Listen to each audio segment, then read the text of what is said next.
Hey guys, the parts came for the jack shaft. They were wrapped up really nice, so we got our new shaft and the one gear I needed still, and some extra small parts. I always like to throw extra stuff into the box so I have it later.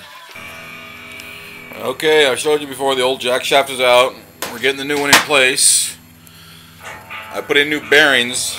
This one's not pounded in yet. The other one is. I wanted to show you this. So there's a snap ring on these bearings, and everybody would want to put them on the inside. The snap ring on the inside, so when you pound it up to the wall, then you can put a locking collar on it on the jack shaft, and then same thing on the other side.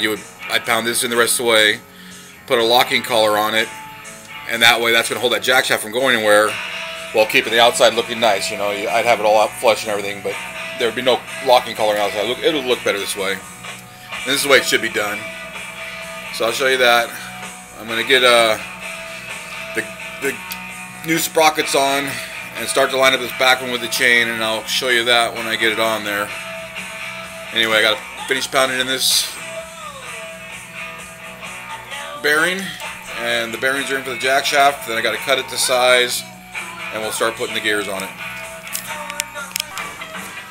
Okay, there you go. We got the bearings all in place now, and what we're going for is we're going to use speed, so less power. We're putting the small gear on the engine side, the larger gear on the drive side for the wheel, and if it has no balls, we'll just switch those puppies around. I'll have to do some chain work, but big deal. I mean, that's the grand thing about these jack shafts, is infinite number of setups. So we're going to try speed first. If it doesn't have enough power, then we'll switch it the other way for power, and go from there.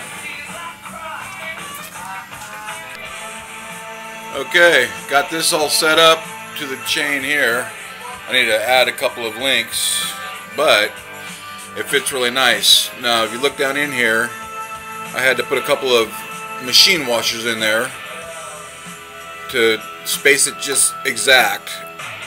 And these machine washers, I get them at a place called Tacoma Screw here in Washington, but Ace Hardware, any place like that has them. They're called machine washers.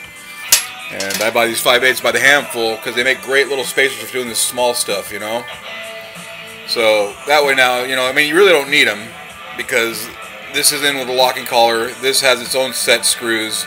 But by putting those machine washers in there, fitting everything up tight, it's more like one locked in piece. There's no slack for it to move in there, so I think it's just better. And I'll do the same thing over here when I get the engine on it to look at it.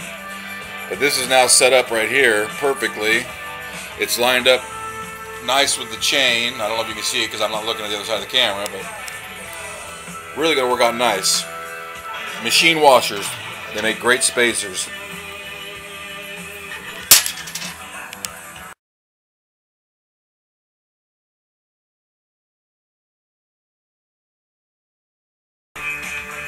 Hey you guys, the engine is bolted down tight. The chains are all hooked up. Clutch bolt is in place on the crank there to hold the clutch in place. Wheel spins. And we're going to put the clutch cover on, and I'll get a picture of that when I get it on. Well, there's the clutch cover on it. It's all solid now. Looks good. This is the exhaust that I'm going to use.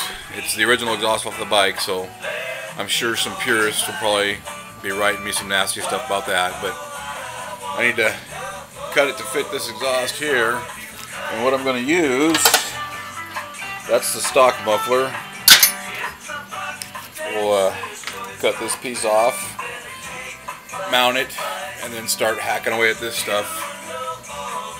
But it's going to look nice, Nice original muffler on there.